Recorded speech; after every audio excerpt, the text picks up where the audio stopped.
के स्टार्ट में ईयर 1995 में हमें नताशा का पास्ट दिखाते हैं। इसकी एक छोटी बहन होती है एलेना और मॉम होती है मलीना और डैड का नेम होता है एलेक्सी। ये कोई नॉर्मल फैमिली नहीं होती है, एक्चुअली में एक कोई रियल फैमिली भी नहीं होती है। मॉम एंड डैड मतलब एलेक्सी और मेलिना, ये दोनों रशियन स्पाई होते हैं और यूएस में अंडरकवर मिशन में होते हैं और इनको ऐसे प्रिटेंड करना होता है कि ये रियल मॉम एंड डैड है नताशा और एलिना के, बल्कि रियलिटी में एक फेक पेरेंट्स होते हैं। और जब इनका यहाँ भांडा फूट जाता है तो यहाँ से इनको पुलिस से बच के भागना पड़ता है। और हम लोग को एलेक्सी की सुपर स्ट्रेंथ भी दिखाते हैं क्योंकि ये एक सुपर सोल्जर होता है। अब जिन्होंने falcon and the winter soldier देखी होगी तो पता होगा सुपर सोल्जर कैसे बनते हैं, सीरम का यूज करके। प्रोबेबली ऐसे ही एलेक्सी भी बना होगा और ये फेमस होता है रेड गार्डियन नेम से। कॉमिक्स में बात करें तो रेड गार्डियन नताशा का हस्बैंड होता है, पापा नहीं, बट एमसीयू में इसको नताशा का बापू बनाया गया है। Weird as fuck. खैर ये ओहायो से बच के क्यूबा आइलैंड में आते हैं और यहाँ दिखाते हैं इस मूवी का मेन विलन जनरल ड्रैकोव। ये होता है रेड रूम का ओनर, लीडर। रेड रूम का नेम पहले भी अपन एमसीयू में सुन चुके हैं। ये होता है एक top secret Soviet training program. यहाँ पर दुनिया भर से गर्ल्स को इकट्ठा करके लाते हैं और उनको फुल ट्रेन करते हैं डेडली असैसिन बनाने के लिए। और उन सबको बोला जाता है widows, the black widows. But in सबके अंदर फ्री विल नहीं होती क्योंकि इन सबको कंट्रोल कर रहा होता है ड्रैकोव। वो इनके ब्रेन को पूरी तरह मैनिपुलेट कर देता है ताकि वो इनके एक इशारे पे काम कर दें। तो वही क्यूबा में फिर ड्रैकोव की नजर पड़ती है नताशा और एलिना पे और ये इन दोनों को भी ब्लैक विडो बनाने के लिए रेड रूम ट्रेनिंग में भेज देता है। और काम खत्म के बाद ड्रैकोव रेड गार्डियन को फुल हाई सिक्योरिटी प्रिजन में डाल देता है, बट मलीना स्टिल ड्रैकोव के under as a scientist work कर रही होती है।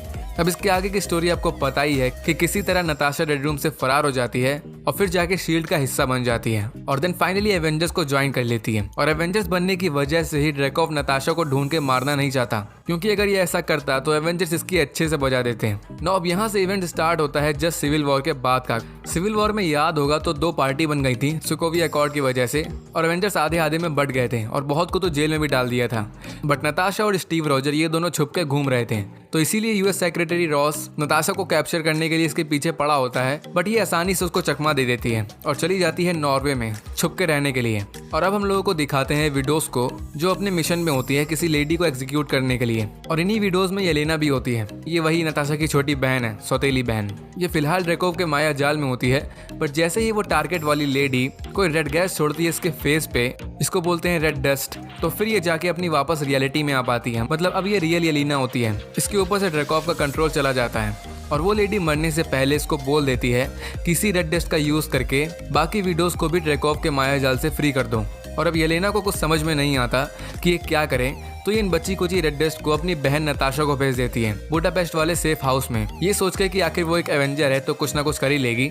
और अब इस साइड ड्रैकोव ये टास्क मास्टर प्रोटोकॉल को एक्टिव कर देता है। तो अब टास्क मास्टर को कॉमिक्स के फैन आराम से जानते होंगे, ये बहुत फेमस विलन है और इसके पास स्किल होती है किसी के भी एक्शंस को मिमिक करना, एक तरीके से डिट्टो कॉपी करना। मूवी में भी यही सेम पावर होती है इसके पास। ये कैप्टन की तरह फाइट करता है, हॉकाई की तरह करता है और ब्लैक पैंथर की तरह भी करता है। इवन हमें दिखाते भी हैं कि ये सिविल वॉर वाली फाइट से तचाला और हॉकाई के स्टेप्स को सीख रहा होता है। अब इसकी मिस्ट्री ही सबसे इम्पोर्टेंट रोल थी इस मूवी में। सब फैंस वेट कर रहे थे कि आखिर इस मास्क के पीछे है कौन, तो मार्वल ने इसी चीज पे सबसे ज्यादा डिसअपॉइंट किया। उस पर लास्ट में बात करेंगे। वापस आते हैं तो नताशा नॉर्वे में छुपी होती है। इसका सेंसिटिव दोस्त रिक मैसन ये इसको सारी फैसिलिटीज देता है, रहने के लिए घर देता है और सब कुछ। और ये बुडापेस्ट वाले सेफ हाउस में आई हुई सारी मेल्स और चीजें ये सब ये यहाँ पर ले आता है। तो येलेना ने जो रेड डस्ट भेजे थे वो वायल्स भी यहीं पर होते हैं, जिस वजह से टास्क मास्टर आके नताशा पे अटैक कर देता है। इसको नताशा से कोई मतलब नहीं होता, इसका मिशन सिर्फ यही होता है कि इसको रेड डस्ट वायल्स लेके यहाँ से जाना होता है। बट नताशा इसे थोड़ी मार खा के चालाकी से वायल्स को लेके भाग लेती है। और अब उस वायल्स के साथ येलेना और नताशा की बचपन की फोटोज भी थी, तो ये समझ जाती है कि येलेना ने इसको भेजे थे। इसलिए सवालों के जवाब के लिए जाती है बुडापेस्ट और वहाँ ये येलेना से मिलती है। और जैसा नॉर्मल बहन एक दूसरे से मीट एंड ग्रीट के टाइम करती हैं, वैसे ये दोनों भी करती हैं एक दूसरे को जान से मारने की कोशिश। बट फिर येलेना सब बता देती है रेड डस्ट वाले मटेरियल के बारे में और ये रेड रूम का नाम भी लेती है। तो अब यहाँ पर फाइनली इतिहास से चली आ रही बहुत पुरानी मिस्ट्री ओपन होती है बुडापेस्ट वाली। एवेंजर 1 में फर्स्ट टाइम बुडापेस्ट का जिक्र किया गया था और एंड गेम में भी सेम हॉकाई और नताशा बुडापेस्ट के बारे में बात कर रहे थे। और इनकी बातों से हमेशा लगता था कि बुडापेस्ट में कोई बहुत बड़ा कांड हुआ था और शायद क्लिंट और नताशा के बीच रोमांटिकली भी कुछ हुआ था। ऐसा लग रहा था। बट अब फाइनली जो सच रिवील होता है वो इतना कुछ खास नहीं होता। सो हुआ ये था कि नताशा जब शील्ड एजेंट थी तब इसको इसका फाइनल मिशन मिला था, जिसमें इसको ड्रेकॉव और उसके पूरे रेड रूम वाले सेटअप को डिस्ट्रॉय करना था। ये बहुत बड़ा मिशन था उसके लिए, क्योंकि ड्रेकॉव काफी बड़ा आदमी होता था, है भी एक्चुअली। तो इस मिशन में नताशा और हॉकाई ये साथ में थे, और लास्ट में फाइट के बाद नताशा को ऐसा लगा था कि इसने ड्रेकॉव को मार डाला है, बट वहाँ पर कोई बॉडी नहीं थी। इसका मतलब वो सरवाइव कर गया था किसी तरह। और साथ में ड्रेकॉव की एक छोटी बेटी भी थी, जिसको भी नेड को मारना पड़ा था ब्लास्ट में। और यही पूरी ड्रेकॉव से फाइट थी, जिसको ये दोनों बुडापेस्ट वाला इवेंट बोल रहे थे। इस फाइट में लगभग आधी सिटी बर्बाद हो गई थी, और फिर 10 दिन तक क्लिंट और नताशा ये दोनों एक टनल में छुप के बैठे रहे। उस जगह को भी दिखाते हैं, वहाँ कट्टम कार्ड खेल रहे थे ये दोनों। तो ये थी पूरी मिस्ट्री बुडापेस्ट वाले इवेंट की, और कुछ नहीं। तो सिर्फ इसी चीज का हुआ बना के रखा था इन लोगों ने, जबकि यहाँ कुछ खास था ही नहीं। और सबसे बेकार चीज मुझे ये लगी कि यहाँ पर जितना भी पास्ट दिखाया गया उसके कोई ग्लिम्स दिखाए ही नहीं गए, बस हल्का सा पास्ट दिखाया गया। बस नताशा ने अपने मुंह से ही पूरी स्टोरी बता दी। और ये क्या बात हुई, एटलीस्ट हॉकाई की बात हो रही थी तो उसको भी तो हल्का सा दिखाना चाहिए था ना, थोड़ा और रियलिस्टिक फील होता है, बट कोई ना। और नताशा के लिए ये चीज सबसे डरावनी होती थी कि इसने एक मासूम बच्ची को मार दिया था, वही ड्रेकॉव की बेटी को। यही इसका नाइटमेयर होता था। खैर बैक टू द स्टोरी। तो विडोज यहाँ होती हैं, मतलब रेड रूम भी यहाँ एक्टिव होता है, तो इसका मतलब ड्रेकॉव मरा नहीं होता, जो नताशा को अभी तक लग रहा था कि वो मर गया था। तो ये दोनों बहनें फाइनली रियूनाइट होती हैं, थोड़ी सेंटी बातें करती हैं, और येलेना अपने लिए एक जैकेट खरीदती है। ये इंपॉर्टेंट चीज इसलिए होती है कि इसने अपनी लाइफ में फर्स्ट टाइम अपने लिए कोई चीज खरीदी होती है, क्योंकि इससे पहले ये ड्रेकॉव के कंट्रोल में थी, और अब जाके ये फाइनली फ्री हुई है। और यही जैकेट ये लास्ट में नताशा को भी एज अ गिफ्ट दे देती है। और इन्फिनिटी वॉर में भी हम देख सकते हैं नताशा को इस जैकेट को पहने हुए, बहन बहन का प्यार। नाउ फिलहाल इन दोनों के पास कोई काम तो होता नहीं। नताशा वैसे भी भाग रही होती है रॉस से, और येलेना तो अभी नई नई पैदा हुई होती है, मतलब फ्री व्हील इसके पास अभी आई हुई होती है। तो ये दोनों प्लान बना लेते हैं साथ में मिलकर रेड रूम और ड्रेकॉव को डिस्ट्रॉय करने का। प्रॉब्लम यहाँ बस यही होती है कि किसी को पता ही नहीं होता कि आखिर रेड रूम है कहाँ पर, ओरिजिनल लोकेशन किसी को नहीं पता होती।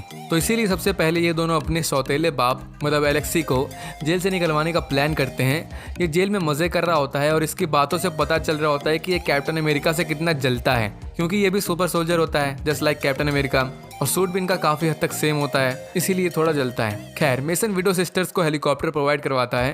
ये बंदा बहुत काम का है, और फिर तगड़ा एक्शन देखने को मिलता है। बट फाइनली एलेक्सी जेल से भागने में कामयाब हो जाता है, और पता चलता है कि एलेक्सी को भी कोई आइडिया नहीं है कि ये रेड रूम आखिर है कहाँ पर। ये सिर्फ ड्रेकॉव का एक सोल्जर था, और उसको कुछ भी कोई सीक्रेट्स पता ही नहीं थे। नो लास्ट ऑप्शन बस इनकी सौतेली माँ ही होती है, मलीना, वही इनको रेड रूम का पता बता पाएगी।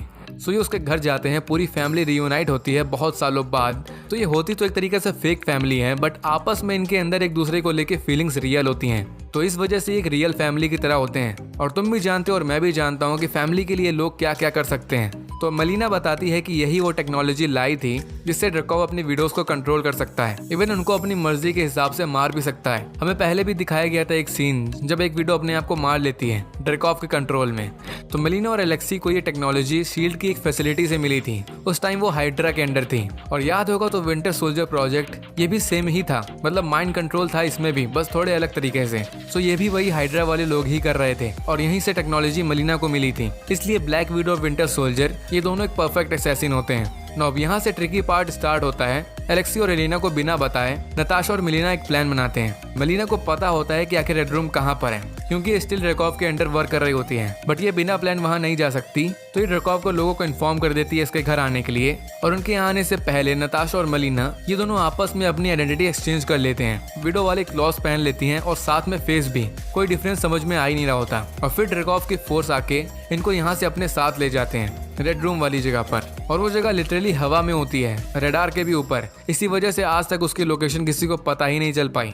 अब यहाँ सबके अपने रोल होते हैं मिशन में। नताशा को जाके ड्रेकॉव को मारना होता है, मलीना को इस शिप को जमीन में लैंड कराना होता है, और एलिना को सारी विडोज को फ्री करना होता है, और एलेक्सी ये बस फाइटिंग के लिए होता है, और वो भी नहीं कर पाता। तो ऑब्वियसली कुछ प्लान के हिसाब से नहीं जाता। ड्रेकॉव समझ जाता है नताशा को देख के कि वो मलीना का मास्क पहने हैं, और यही मास्क वाली चीज falcon and the winter soldier में भी दिखने को मिली थी। उसके पहले भी एक बार और देख चुके हैं, और यहाँ अब जाके खुलता है टास्क मास्टर का असली सच। तो टास्क मास्टर और कोई नहीं बल्कि ड्रेकॉव की बेटी ही होती है, एंटोनिया, वही लड़की जिसको नताशा ने बुडापेस्ट वाले ब्लास्ट में मार दिया था। बट बाप और बेटी दोनों किसी तरह सर्वाइव कर गए थे, और ड्रेकॉव ने अपनी ही बेटी के ब्रेन में एक चिप घुसा दी थी थी जिससे उसके अंदर किसी और को मिमिक करने वाली पावर आ गई थी। तो ये थी पूरी टास्क मास्टर की मिस्ट्री इस मूवी में। और ऑब्वियसली फैंस इस चीज को देख के बिल्कुल खुश नहीं हुए, क्योंकि मैंने बताया था टास्क मास्टर काफी बड़ा कैरेक्टर है कॉमिक्स में, और ट्रेलर से भी सबको लग रहा था कि रिक मेसन टास्क मास्टर होगा, क्योंकि कॉमिक्स में टास्क मास्टर भी एक आदमी होता है। तो किसी ने एक्सपेक्ट नहीं किया था कि ड्रेकॉफ की बेटी एज अ टास्क मास्टर निकलेगी। अब ये चीज, ये मिस्ट्री नॉन कॉमिक्स फैन के लिए तो अच्छी है, बट बाकी तो गाली दे रहे होंगे। खैर, ड्रेकॉफ बेझिझक टास्क मास्टर जो इसका मेन बॉडीगार्ड होती है वो इसको बाकियों को मारने के लिए भेज देता है, और नताशा इसको मारने का ट्राई करती है बट नहीं कर पा रही होती। ऐसा इसलिए होता है क्योंकि ड्रेकॉफ होता है चंट। इसने अपने ऊपर एक फेरोमोन लॉक लगाया होता है, मतलब जब तक लोग इसको स्मेल कर पा रहे होंगे तब तक वो इसको हार्म नहीं कर सकते। सांस रोकने से भी कोई फायदा नहीं होगा। इसी वजह से नताशा बहुत ट्राई करती है बट फिर भी इसको छू तक नहीं पाती। बट ये अपना typical black window attack use करती है कि सामने वाले को भड़का दो जिससे वो अपनी सारी जानकारी निकाल दे। पहले इसने यही ट्रिक अपनाई थी एवेंजर्स में लोकी के साथ, उसको भी भड़काया तो और पूरा प्लान बकदेस था। तो यही चीज ये ड्रेकॉफ के साथ करती है और वो अपने सारे प्लान्स बताता जाता है। तो ड्रेकॉफ ऐसा बंदा होता है जिसको वुमेन्स बिल्कुल पसंद नहीं होती, इसलिए इसने फर्स्ट प्लेस पे रेड रूम बनाया होता है जिसमें सिर्फ और सिर्फ वुमेन्स को ही लेके आते हैं, और सबको कंट्रोल करता है ये ड्रेकॉफ। और ये वुमेन से इतना ज्यादा हेट करता है कि इसने अपनी बेटी के बारे में भी नहीं सोचा, उसकी भी फ्री विल को छीन लिया और एक हर्टलेस सोल्जर बना दिया। और इसने दुनिया भर के अलग अलग जगह में विडोज को उनके मिशन पे ऑलरेडी भेज दिया है ताकि ये बड़ी तबाही मचा सके। और ड्रेकॉफ ये तक रिवील कर देता है कि इस टेक्नोलॉजी का यूज करके एवेंजर्स को भी मैनिपुलेट करेगा और ऐसे करने का ट्राई करेगा। लेकिन नताशा यही सब जानना चाह रही थी कि आखिर इसके रियल मोटिव्स हैं क्या, जो इसे अब पता चल जाते हैं। और यहाँ पर मलीना ने नताशा को पहले ही बता दिया था कि तुम ड्रेकॉफ को आसानी से नहीं मार पाओगी। तो नताशा टेबल पे सर मार के अपनी नाक तोड़ देती है, सेवर द नर्व, ताकि इसके सूंघने का सेंस ही गायब हो जाए। और फिर ये आसानी से ड्रेकॉफ की बजा देती है, लेकिन उससे पहले ही सारी विडोज यहाँ आ जाती हैं जो नताशा पे ही अटैक कर देती हैं। और ऑब्वियसली सबसे नहीं लड़ पाती, मार खा रही होती है, लेकिन तभी येलिना आकर उसी रेड डस्ट का यूज करके सारी विडोज को फ्री कर देती है। मतलब अभी अपने कंट्रोल में वापस आ जाती हैं। और नताशा इनको बोलती है कि अब तुम लोग फ्री हो, जो करना चाहो वो करो। सो ये यहाँ से चले जाते हैं। और फिर मलीना शिप के पूरे इंजन को उड़ा देती है, जिससे ये बहुत तेजी से नीचे गिरने लगता है। और लास्ट में ड्रेकॉफ भी यहाँ से भागने का फुल ट्राई करता है अपने प्लेन में जाकर, बट येलिना उसका प्लेन उड़ा देती है। तो होपफुली ड्रेकॉफ इसी ब्लास्ट में मर जाता होगा। दिखाया तो नहीं गया, बट ये कोई इतना बड़ा वाला सुपर विलेन भी नहीं था, निपट गया होगा। और फिर थोड़ी फाइट होती है नताशा और टास्क मास्टर के बीच। नताशा को जो नाइटमेयर्स थे कि इसने एक मासूम लड़की को मारा था, तो वो अब सच नहीं होता है। वो लड़की फिलहाल जिंदा होती है, बट बहुत बुरी हालत में। तो नताशा पहले एंटोनिया एक टास्क मास्टर से सॉरी बोलती है उसकी हालत के लिए, और उसको एलेक्सी ने एक जगह पर बंद कर दिया था, बट ये पूरी प्लेस जमीन में जाके गिरने वाली थी। सो मे भी एंटोनिया मर जाती उसमें। तो नताशा दोबारा सेम गलती नहीं करना चाहती थी, ये दोबारा इसको मरते हुए छोड़ना नहीं चाहती थी। तो ये डोर ओपन कर देती है, और एंटोनिया अपने कंट्रोल में तो होती नहीं, इसलिए इसी पे अटैक कर देती है। बट फाइनली जमीन में आकर नताशा रेड डस्ट का यूज करके एंटोनिया की फ्री विल को वापस कर देती है। मतलब अब ये भी आजाद हो गई। और अब यहाँ पर पूरी फैमिली रीयूनाइट होती है, सारे थ्रेड्स खत्म हो गए होते हैं, रेड रूम भी डिस्ट्रॉय हो गया होता है और ड्रेकॉफ भी निपट गया होता है। बट तभी यहाँ पर वही रॉस के लोग आ जाते हैं पूरी फोर्स के साथ नताशा को पकड़ने के लिए। लेकिन यहाँ पर वो सारी विडोज वापस आ जाती हैं, वो कहीं गई नहीं होती। तो मतलब अब ये पूरी अच्छी खासी गैंग बन गई होती है पूरी ब्लैक विडोज की। और नताशा अपनी फैमिली वालों को उनके साथ जाने के लिए बोलती है, और ये अकेली इस जगह में रुक जाएगी। तो यहाँ सैड गुड बाय होता है पूरी फैमिली का, और येलिना भी नताशा से फाइनली गुड बाय बोलती है। और क्या पता था इस नादान बच्ची को कि इसका आखिरी गुड बाय होगा अपनी बहन के साथ। तो सावधान रहें, सतर्क रहें।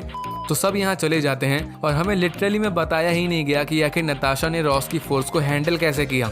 सीधे डायरेक्ट 2 हफ्ते का सीन दिखाते हैं। मतलब ये क्या था, कुछ ना कुछ प्लॉट होल्स क्रिएट कर ही देते हैं मार्वल वाले। तो अब यहाँ क्या बातचीत हुई, इस पे हजारों थ्योरीज आ जाएंगी, इंटरनेट पे बहुत विद्वान है, बट फिलहाल रियलिटी किसी को नहीं पता। और 2 हफ्ते बाद नताशा को दिखाते हैं तो ये शॉर्ट हेयर ब्लॉन्ड बन गई होती है। तो यही लुक इसका इन्फिनिटी वॉर में भी था, क्योंकि यहाँ से इन्फिनिटी वॉर स्टार्ट हो जाएगा। और अगेन इसकी हेल्प करता है मेसन, इसको एक जेट प्रोवाइड करता है क्वीन जेट, ये भी इन्फिनिटी वॉर में दिखा था। तो अब यहाँ से वही सब चीजें होंगी जैसा आपको ऑलरेडी पता है। ये स्टीव के साथ मिलकर सभी हीरोज को आजाद करवाएगी, फिर थैनोस आएगा, चुटकी को बजाएगा, मतलब चुटकी बजा देगा, और फिर एंड गेम में ब्लैक विडो एके नताशा मर जाएगी। तो मूवी तो यहाँ इसी पॉइंट में खत्म हो जाती है। बट एंड क्रेडिट सीन नामक एक चीज होती है, तो उसमें दिखाते हैं हमें एंड गेम के बाद वाला टाइम। मतलब एंड गेम वाली पूरी कहानी खत्म हो चुकी होती है, 5 साल का ब्लिप भी हो चुका होता है। सो नताशा की ग्रेव दिखाते हैं जिसमें लिखा होता है sister daughter and Avenger. Basically ये दिखाने के लिए कि नताशा की भी फैमिली है, वो भी 2-2। और यहाँ पर येलिना आती है अपने डॉग के साथ, जो इसने पहले भी बताया था कि इसको एक डॉग पालना है, और डॉग का नेम होता है फैनी। तो ये नेम भी पहले मेसन ने नताशा को दिया था, फैनी लॉन्ग बॉटम, मजाक मजाक में। तो हो सकता है इसलिए एलिना अपने डॉग का नेम फैनी रखती है नताशा की याद में, और तभी इसी जगह में इसी टाइम में वेल आ जाती है। इसको देखा देखा लग रहा होगा ये होती है Valentina Allegra the Fontaine. Falcon and the winter soldier में इसका फर्स्ट टाइम एंट्रेंस हुआ था, बट एक्चुअली ये मूवी ब्लैक विडो, ये सभी डिज्नी सीरीज जो भी चल रही हैं और जो आ चुकी हैं उन सबसे पहले आने वाली थी, तो हम लोग उस टाइम वेल को फर्स्ट टाइम देखते। खैर बातों से पता चलता है कि एलिना फिलहाल वेल के अंडर वर्क करती है और वेल इसको नया टारगेट देती है हॉकआई का। ये बोलती है कि यही रीजन है नताशा के मरने का, जो एक्चुअली पूरा सच नहीं है। तो हमें पता है कि हॉकआई सीरीज आने वाली है अभी, जिसमें एलिना का भी एक रोल है, ये भी कंफर्म हो चुका है। तो अब ये पता चल गया है कि क्यों, क्योंकि एलिना हॉकआई को मारने के लिए जाएगी। और बात करें वेल की, तो इसके हरकत से पता चल रहा है कि इसके इरादे अच्छे नहीं हैं। रूमर्स आ ही रहे हैं कि आगे जाके मैडम हाइड्रा बन सकती है, और इसने ऑलरेडी अपने लिए सस्ते कैप्टन अमेरिका के जॉन वॉकर को रिक्रूट कर लिया था, और अब पता नहीं इसके अंडर कितने और लोग होंगे एलिना जैसे और वॉकर जैसे। तो मे भी अपनी खुद की टीम बना रही होगी, इविल टीम। कॉमिक्स में भी ऐसी हैं थंडरबोल्ट्स और डार्क एवेंजर्स, तो पॉसिबल है। खैर मूवी में और कुछ ज्यादा नहीं था, बस इतना ही था, ठीक थी। हालांकि मुझे इन दोनों बहनों की केमिस्ट्री अच्छी लग रही थी, और मूवीज में देखने को मिलती तो अच्छा होता, बट क्या ही कर सकते हैं। खैर ये वीडियो यहीं एंड होती है। मूवी को लेके अपने थॉट्स मुझे कमेंट बॉक्स में जरूर बताना, और वीडियो अगर पसंद आई हो तो लाइक और शेयर मैंडेटरी है, करके जाना पड़ेगा जैसे शादियों में खाना खा के जाते हो। और ऐसे ही और इंटरेस्टिंग वीडियोस के लिए सब्सक्राइब भी दबा देना।